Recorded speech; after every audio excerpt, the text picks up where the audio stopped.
when the topic was given to us that we had to come up with a health product in Cambodia, we took the obvious first step of searching what kind of health problems does Cambodia face, and that were predominantly there. And with that, we came up with a list of 3 to 4 ideas that we bounced off each other, something we found to be interesting.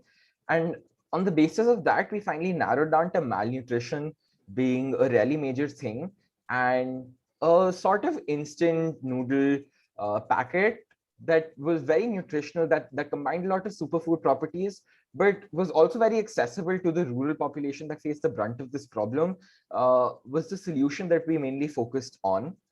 We conducted quite a bit of research on what kind of economic market is available to us, what competition we might face, because this is already a very saturated market. We understood that instant ramen is not a new thing. So we had to show what we were bringing to this market in the form of mroom, or um, drumsticks, as you know, and bring that superfood element, how we were going to market it, how we were going to source it. So there was quite a bit of research that went in there.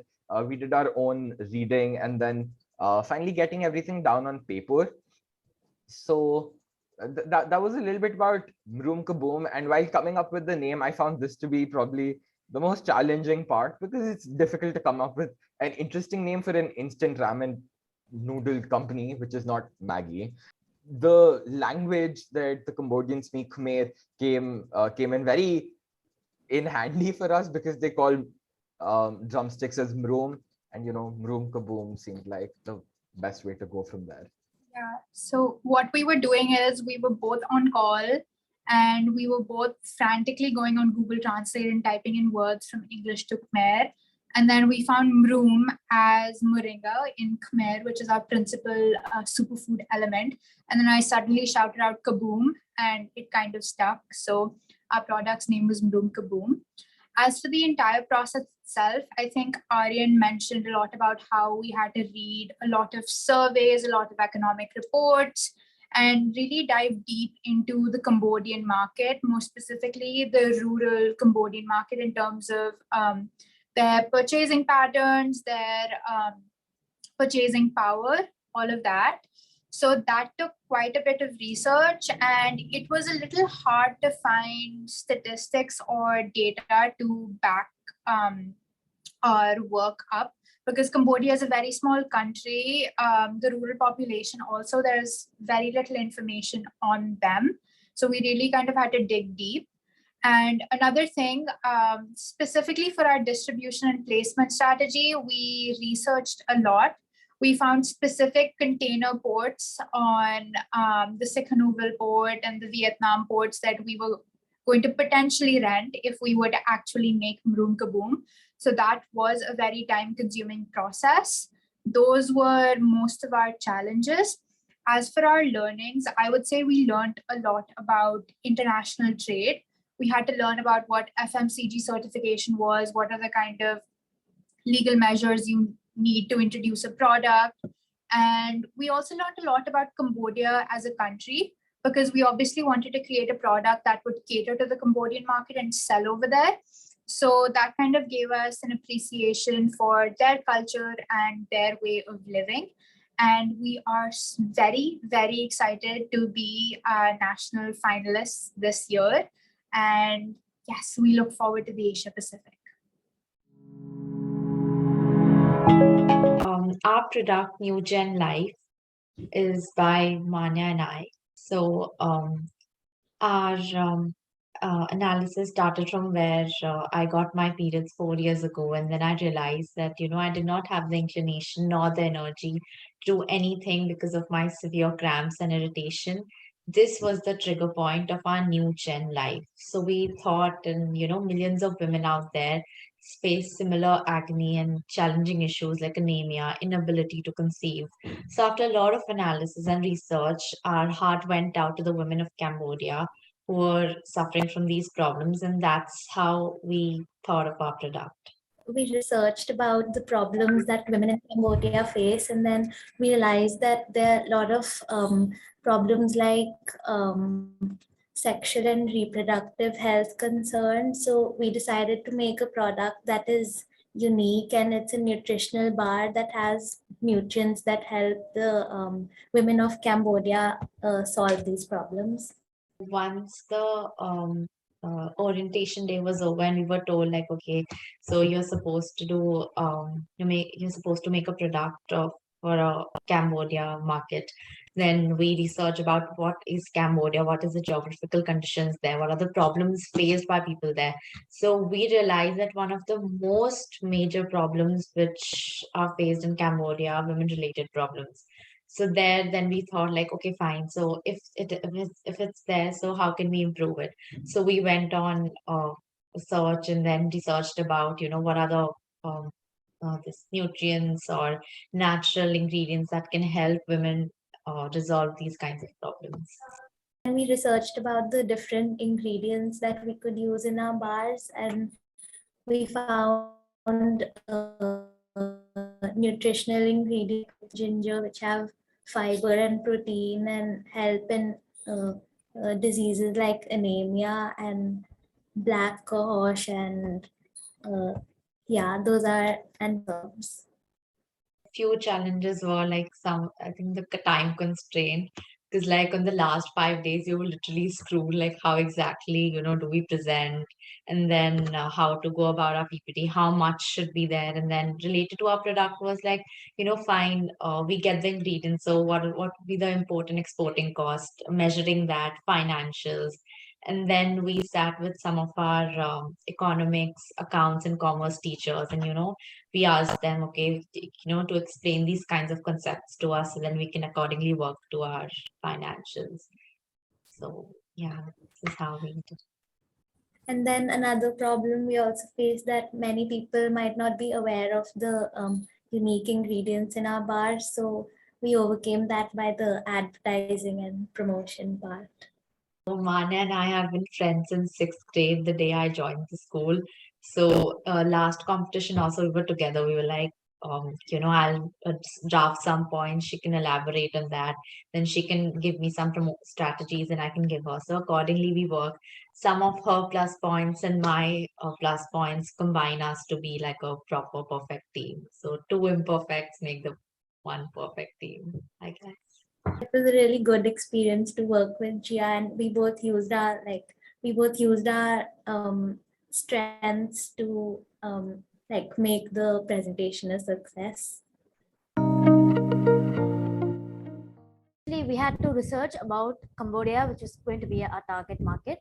And from our research, which Manasini played a great role in, we found out that they did not get a lot of clean drinking water. A large part of the population in Cambodia could not get access to clean drinking water.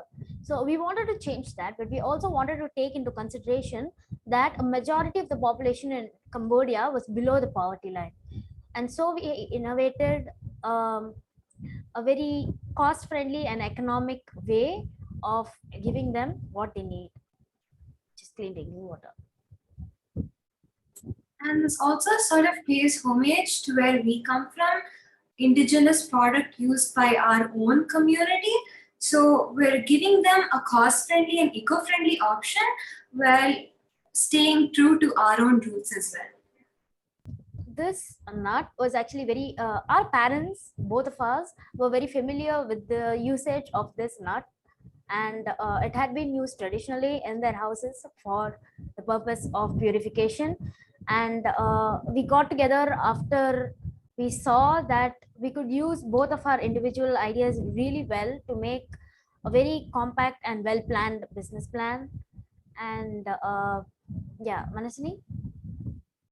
Yeah, we took the help of a lot of our family members and our teachers to make the business plan. Overall, we did learn a lot. We first had to research about the total population, how much of them were under the poverty line, how much of them had access to clean drinking water, and mainly what our competitors were.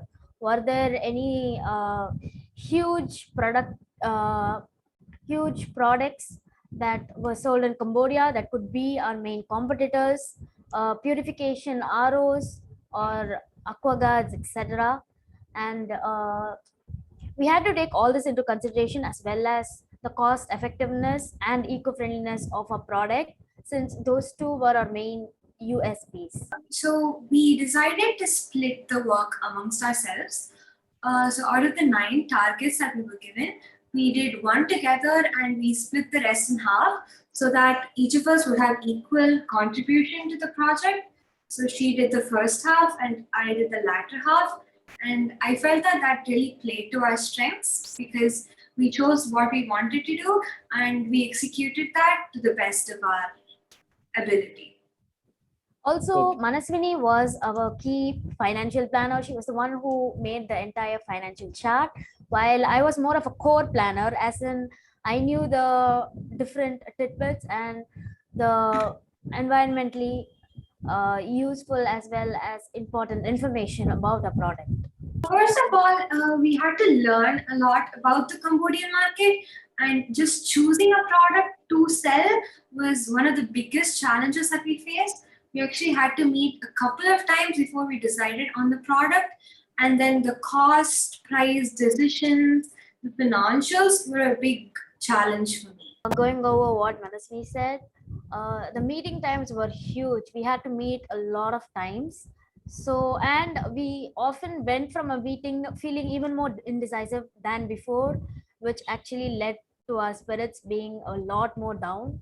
But ultimately, when we settled down upon a genius find, actually, to be honest, we were actually pretty impressed with what we finalized.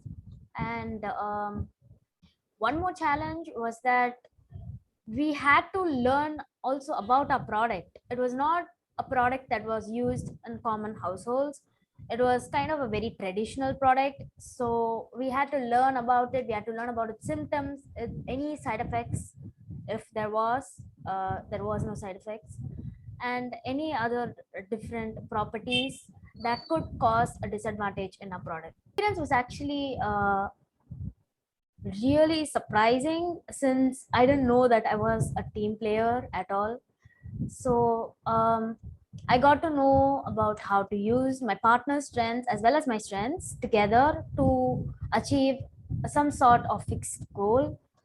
I also got to know about the various traditions of my own country, which is a plus point, and about the Cambodian market, which I did not know about at all. So new information is always welcome, and yeah, it was very knowledgeable.